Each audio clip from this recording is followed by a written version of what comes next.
दोस्तों, अगर आप भी विराट कोहली को दुनिया का सबसे खतरनाक खिलाड़ी और कप्तान मानते हैं तो वीडियो को लाइक जरूर कीजिएगा। दोस्तों, हैदराबाद को उनके घर में हराना बेंगलोर को पड़ गया भारी। वहां की जनता ने दिखा दिया अपना असली रूप। कोहली के साथ साथ पूरी टीम को गाली देते हुए न केवल उनके साथ बदतमीजी करी बल्कि स्टेडियम से बाहर उनके साथ एक ऐसी दर्दनाक घटना को अंजाम दिया जिसे सुनकर तो आपकी भी रूह कांप जाएगी। तो आखिरकार क्यों हैदराबाद के फैंस ने करी विराट कोहली के साथ साथ पूरे खिलाड़ियों की जमकर कुटाई? क्यों घटिया हरकतों पर उतर आए हैदराबाद के फैंस? ऐसी कौन सी घटिया हरकतें करी उन्होंने कोहली के साथ जिसने तो पूरे क्रिकेट जगत में बवाल मचा दिया? इस दर्दनाक घटना का पूरा वीडियो तो हम आपको जरूर दिखाएंगे, लेकिन उससे पहले आपको क्या लगता है विराट कोहली इस बार अपनी टीम बेंगलोर को आईपीएल की ट्रॉफी दिला पाएंगे या नहीं? अपनी राय नीचे कमेंट बॉक्स में जरूर बताएं। दोस्तों, राजीव गांधी इंटरनेशनल स्टेडियम हैदराबाद के मैदान पर एक महीने बाद रॉयल चैलेंजर बेंगलोर को मिली आईपीएल की दूसरी जीत। जी हां दोस्तों, पहले बल्लेबाजी करते हुए बेंगलोर की टीम ने 20 ओवर में हैदराबाद के सामने 206 रनों का पहाड़ जैसा लक्ष्य 7 विकेट खोकर दिया था। इस मैच में विराट कोहली ने 43 गेंद पर 51 रनों की पारी खेली थी, तो वहीं रजत पाटीदार ने अपनी टीम को संभालते हुए एक के बाद एक कई चौके छक्के लगाकर 20 गेंद पर 5 गगनचुंबी छक्के और 2 शानदार चौके की मदद से 50 रन बनाकर अपनी टीम को यहां तक पहुंचाया था। इस लक्ष्य का पीछा करने उतरी हैदराबाद की टीम की शुरुआत बेहद खराब रही। अभिषेक शर्मा से लेकर ट्रेविस हेड यहां तक कि एडन मार्करम और नीतीश रेड्डी के साथ साथ हेनरी क्लासेन भी कुछ खास नहीं कर पाए। 85 रनों के ही स्कोर पर 6 बल्लेबाज पवेलियन जा चुके थे। कप्तान पैट कमिंस अपनी टीम को जीत दिलाने की पूरी कोशिश कर रहे थे, लेकिन वो भी 31 रन बनाकर पवेलियन लौट गए। 141 रनों के स्कोर पर 8 बल्लेबाज पवेलियन जा चुके थे, जिसके बाद तो बेंगलोर ये मुकाबला बड़ी आसानी से 35 रनों से अपने नाम कर ली और लगातार 7 मैच हारने के बाद बेंगलोर को मिली इस आईपीएल की दूसरी जीत। बेंगलोर की यह जीत देखकर पूरा स्टेडियम खुशी से झूम उठा। वहीं हैदराबाद के फैंस पूरी तरह से निराश हो गए। खिलाड़ी भी फूट फूट कर रोने लगे। बेंगलोर की यह आईपीएल की दूसरी रोमांचक जीत देखकर पूरा स्टेडियम खुशी से झूम उठा। हर तरफ बेंगलोर की जीत का जश्न मनाया जाने लगा, लेकिन हैदराबाद के दर्शकों का गुस्सा विराट कोहली के साथ साथ पूरी टीम पर जमकर फूटने लगा। यहां तक कि मैच खत्म होने के बाद जब विराट कोहली और उनकी टीम ड्रेसिंग रूम की तरफ बढ़ रही थी, उसी दरमियान हैदराबाद के फैंस अभद्र शब्द बोलना शुरू कर चुके थे। यहां तक कि सोशल मीडिया पर भी इन बेंगलोर टीम को खूब ट्रोल किया जा रहा था और गालियां पड़ रही थी। इतना ही नहीं, जब स्टेडियम से बाहर विराट कोहली और पूरी टीम होटल जाने के लिए रवाना हुई, तब गुस्साए हुए हैदराबाद के फैंस स्टेडियम के बाहर जमावड़ा लगाकर खड़े थे और फिर कोहली को देखते ही उनके खिलाफ नारेबाजी और गंदी गंदी गालियां देना शुरू कर दिए। उन्होंने इस तरीके से मोहम्मद सिराज और कोहली पर नफरत फैलाई जिसे सुन पाना भी किसी के लिए नामुमकिन था। उन्होंने इन दोनों खिलाड़ियों को घेर लिया था। ऐसा लग रहा था कि आज तो कोहली के साथ साथ पूरी टीम की शामत आ जाएगी। बेंगलोर के कई खिलाड़ियों पर उन्होंने अपना गुस्सा निकाला। अचानक से वहां आंदोलन जैसा माहौल बन गया। फिर तो दोनों पक्षों के बीच हाथापाई होने लगी।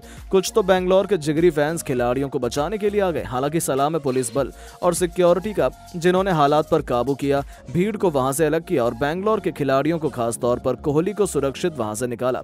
नहीं तो आज कुछ बड़ी अनहोनी हो जाती। लेकिन जिस तरह से हैदराबाद के फैंस ने बदतमीजी की, नफरत फैलाई, उन्होंने भारत की छवि को बदनाम किया और बता दिया कि हम अपनी हार बिल्कुल भी बर्दाश्त नहीं कर पाएंगे। लेकिन दोस्तों, अब आपको क्या लगता है, रॉयल चैलेंजर्स बेंगलोर इस बार प्लेऑफ में जगह बना पाएगी या नहीं? अपनी राय नीचे कमेंट बॉक्स में जरूर बताएं। और दोस्तों, हैदराबाद के घर में घुसकर कोहली की पलटन ने की जीत का परचम लहराया तो पूरे क्रिकेट जगत में तो मानो बवाल ही मच गया। जहां एक तरफ डिविलियर्स और गेल किंग कोहली को इस जीत का सबसे बड़ा हीरो बता रहे हैं, तो वहीं सचिन तेंदुलकर से लेकर पोंटिंग और शोएब अख्तर जैसे बड़े बड़े दिग्गजों ने भी अब बेंगलोर के चमत्कार पर जो कहा है, उनकी बातें सुनकर तो आप भी बेंगलोर फैन होने के नाते जश्न जरूर मनाएंगे। तो आखिर कैसे गेल और डिविलियर्स ने बांधे कोहली की तारीफों के पुल? इन सब दिग्गजों के बयान तो हम आपको दिखाएंगे, लेकिन उससे पहले आपको क्या लगता है कि हैदराबाद और बेंगलोर में कौन सी टीम प्लेऑफ में क्वालिफाई करेगी? अपनी राय नीचे कमेंट बॉक्स में जरूर बताएं। दोस्तों, जहां हैदराबाद और बेंगलोर के मुकाबले से पहले सभी फैंस T20 क्रिकेट में 300 रन बनने का इंतजार कर रहे थे, तो वहीं अपनी बेइज्जती और हार कर थक चुकी बेंगलोर की क्रिकेट टीम ऐसी खतरनाक वापसी करेगी, इसकी उम्मीद तो शायद किसी को भी नहीं थी। हालांकि पहले बेंगलोर के कप्तान डुप्लेसी ने टॉस जीतकर बैटिंग करने का फैसला करके 300 रन बनाने की उम्मीद पर तो पानी फेर ही दिया था। तो फिर किंग कोहली और रजत पाटीदार की खौफनाक पारी के दम पर उन्होंने 206 रन 20 ओवर में बना डाले। हालांकि हैदराबाद के पास ऐसे खतरनाक बल्लेबाज मौजूद थे जो 15 ओवर में भी नहीं इस लक्ष्य को हासिल करने के काबिल थे। यही डर बेंगलोर फैंस और बेंगलोर टीम के चेहरे पर साफ तौर पर नजर आ रहा था। लेकिन दोस्तों, बेंगलोर के गेंदबाजों ने जो किया वो तो इतिहास के पन्नों में दर्ज हो चुका है। घमंड में चूर हैदराबाद के सितारों से सजे बल्लेबाजी क्रम को उन्होंने ताश के पत्तों की तरह तहस तहस नहस कर उसको रख दिया। उनकी खतरनाक गेंदबाजी के आगे उनके बड़े बड़े खिलाड़ी भी घुटने टेकने पर मजबूर हो गए। हेड 1 रन, एक मार्करम केवल 7 रन, तो हेनरी क्लासेन जैसे खिलाड़ी भी केवल 7 रन बना पाए। अभिषेक शर्मा 13 गेंद पर 31 रन बनाकर आउट हुए और इन चारों के आउट होते ही बैंगलोर ने अपनी जीत के सपने सजाने शुरू कर दिए और अंत में हैदराबाद की क्रिकेट टीम केवल स्ट्रगल करती रह गई और बैंगलोर के राजीव गांधी में अपनी जीत का झंडा गाड़कर पूरे स्टेडियम में पूरे क्रिकेट जगत को हिलाकर रख दिया। हर कोई हैरान है कि बैंगलोर ने चमत्कार कर दिया कैसे, तो वहीं दुनिया भर के कई बड़े बड़े दिग्गज भी ये देखकर हैरान रह गए। यहाँ तक कि अब बैंगलोर के पूर्व खिलाड़ी क्रिस गेल ने तो यहाँ तक कह दिया कि जिसने भी सोचा था बैंगलोर आईपीएल से बाहर है, उनके लिए एक मुंह तोड़ जवाब है, जो दिखाता है कि बैंगलोर को कभी भी हल्के में नहीं लेना चाहिए। हमें दूसरी टीमों का घमंड तोड़ना बखूबी आता है। Well done Kohli and team, आप लोगों ने दिखा दिया कि सबसे मुश्किल परिस्थिति में भी बैंगलोर सफलता की ऊंचाइयों को हासिल कर सकती है। ये जीत हम कभी नहीं भूल पाएंगे। बहुत खूब। तो वहीं दोस्तों, खुद God of cricket Sachin Tendulkar भी हक्का बक्का रह गए। उन्होंने कह दिया कि इसीलिए कहते हैं क्रिकेट अनिश्चितताओं का खेल है। जहां एक तरफ फैंस उम्मीद कर रहे थे हैदराबाद 300 रन बनाए, वहां बैंगलोर ने दिखा दिया कि वो भी आईपीएल खेलने के लिए आए हैं। बैंगलोर को जीत का पूरा क्रेडिट दिया जाना चाहिए, खासतौर पर विराट कोहली और उनके गेंदबाजों को। विराट ने उनमें नई उम्मीद जिंदा करी और उनके गेंदबाजों ने उन्हें निराश बिल्कुल नहीं किया और यहां से मुझे लगता है कि बैंगलोर प्लेऑफ में क्वालिफाई करने का दम रखती है। मुझे उन पर भरोसा है। तो दोस्तों, सच में अब तो सचिन भी विराट का साथ दे रहे हैं, यहाँ तक कि अब खुद विराट कोहली के चहेते दोस्त एबी डिविलियर्स का कहना है कि यह मैच इस आईपीएल का सबसे बेहतरीन मैच था जिसमें बैंगलोर ने अपनी असली ताकत दिखाई है।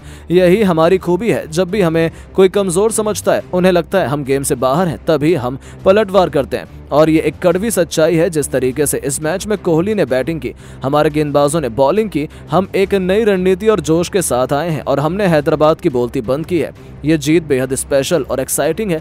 यहाँ से अब हम आसानी से प्लेऑफ भी जा सकते हैं, बस हमें इस मोमेंटम को बरकरार रखना होगा। Well done RCB. तो दोस्तों, सच में डिविलियर्स भी काफी खुश नजर आए।